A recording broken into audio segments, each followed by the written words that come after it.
పిల్లలిద్దరిని చంపి దంపతుల ఊరాట హైదరాబాద్ ఆప్స్కూట్లో ఘటన. ఇది వీడియో కూడా చూడడం జరిగింది. ఇది ఘోరం.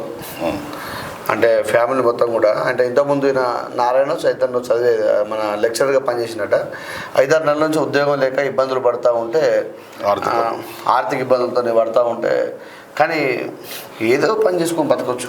చాలా ఉన్నాయి. ఇప్పుడు లెక్చరర్ చేసినప్పుడు 50,000 వచ్చినాయి కావచ్చు, లేకపోతే ₹1,00,000 వచ్చినాయి కావచ్చు. ఇప్పుడు ప్రైవేట్ టీచర్ చేస్తే 40,000 అయితే వస్తాయి కదా. 20,000 వచ్చిన బతికే వాళ్ళు ఉన్నారు కదా ప్రభుత్వంలో కూడా.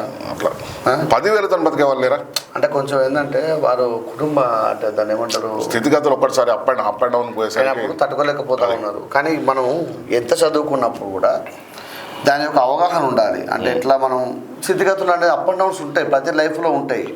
కిందికి పోగానే భయపడితే ఏమొస్తుంది? అసలు లైఫ్లో అప్ డౌన్ లేనిది జీవితం ఉంటుంది. అసలు ఏంటిది అనేది తెలియదు. నీకు అప్ డౌన్స్ ఉన్నట్టే నీ కష్టమైంది, నీ సుఖమైంది, నీ కష్టాల్లో వచ్చింది ఎవరు, సుఖంలో వచ్చింది ఎవరు, అంటే నీ లైఫ్ చుట్టూ ఏం జరుగుతుంది అనేది తెలుస్తుంది. కానీ ఓన్లీ అప్పు ఉన్నప్పుడు మంచిగా ఉండి డౌన్ ఉన్నప్పుడు కుంగిపోయి ఇటువంటి చేసుకోవడం చాలా తప్పు.